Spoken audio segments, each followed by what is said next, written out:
بسم اللہ الرحمن الرحیم۔ منکرین آخرت سمجھتے ہیں کہ اللہ کی طرف پلٹنا نہیں ہے، حالانکہ ان کا رب ان کے سارے کرتوت دیکھ رہا ہے۔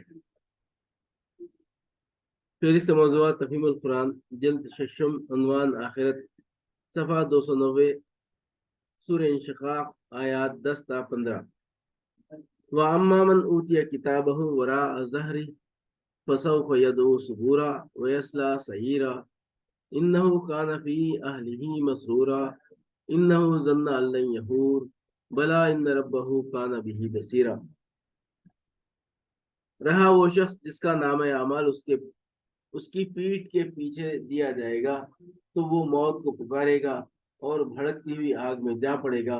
وہ اپنے گھر والوں میں مگن تھا، اس نے سمجھا تھا کہ اسے کبھی پلٹنا نہیں ہے۔ پلٹنا کیسے نہ تھا، اس کا رب اس کے کرتوت دیکھ رہا تھا۔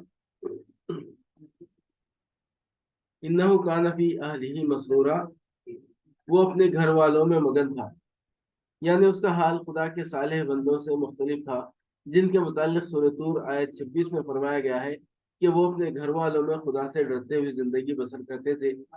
یعنی ہر وقت انہیں یہ خوف لاحق رہتا تھا کہ کہیں بال بچوں کی محبت میں گرفتار ہو کر ہم ان کی دنیا بنانے کے لیے اپنی عاقبت برباد نہ کر لیں۔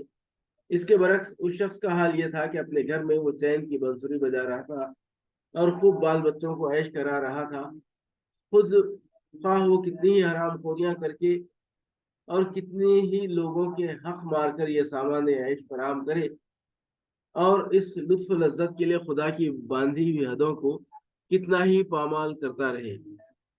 ان ربہ کان بہ بصیرا، اس کا رب اس کے کرتوت دیکھ رہا تھا۔ یعنی یہ خدا کے انصاف اور اس کی حکمت کے خلاف تھا کہ جو کرتوت وہ کر رہا تھا ان کو وہ نظر انداز کر دیتا اور اسے اپنے سامنے بلا کر کوئی باس پرس اس سے نہ کرتا۔